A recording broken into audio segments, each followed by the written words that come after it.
Akabenje akaso omusuubuzi Muhammad Senfuka abadde agenda okubojjirira mu k'omusirikale Robinah Hapengo abadde mu Kadane Luucha kabadde okusamula n'ekitundu kirekeseza olwaleero e Lukaya.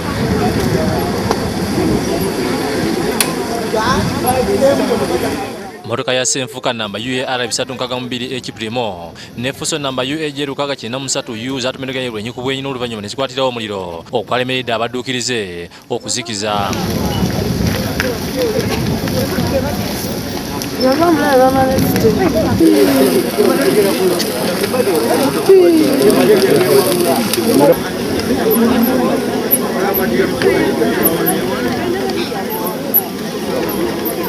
Wafiso bwe yavudde eriko amabaati zikulaba n'amugula adda sayidi ze n'amutaasa ng'amanyi nti oba agenda wali ku sseero kunywa amafuta ono naye teyakoze yavudde kuli eri nadde eno ate ono gyali awo no kwe kumutomera ne bajja ne bagwawo nga naye afiiriddewo wamu. Akulira polisi y'ebiduuka e Kalungu Junior gira ategeeza nti Senfuka mu mmotoka babaddemu ababiri n'omukazi Happy Robinah eyalesa agalidi y'abaana abato mu nnyumba olwo n'agenda okubojjirira omusiguze.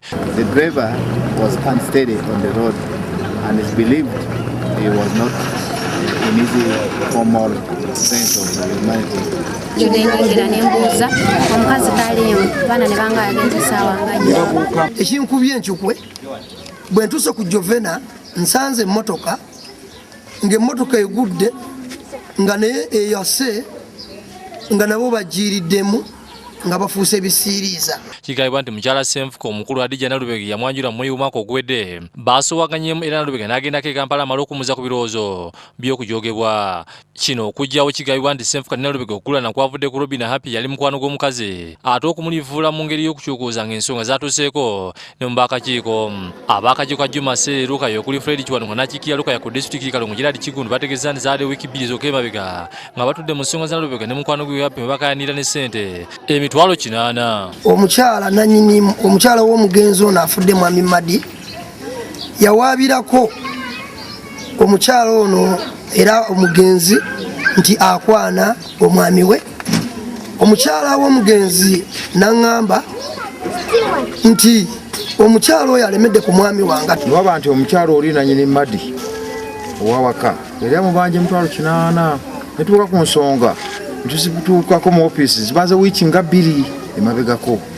Kondakita wa Fuso Saddam Byansi agamba nti ebyuma ebikadde baali babijambalala ng'abitwala Jinyanga naye okuyingira Muluka ya Munne Ronald Kimiri yabadde avuga ne yeekanga mmotoka ezungira mu luguudo. N'abeera nga azuuza mmoloka wagize eno wagize eri kakana n'okulimu yagendedde okuwugula n'asanga kumaze okukola ki tuyingiramu. Omugenzi Senfuka abadde yalina edduuka erisuubuza ebintu ebyeyambisibwa mu bulamu bwa bulijjo n'amaka mu Juma Nsero ng'era mu Mei y'omwaka ogweri eyanjula omukazi Nalubega ewa jjajjaawe Hajji Ali Mutaawe ekyamuliibwa.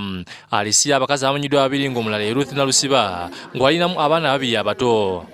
Yazze wakanga siriwo nga ngenze ku mikolo nagamba yakodde waka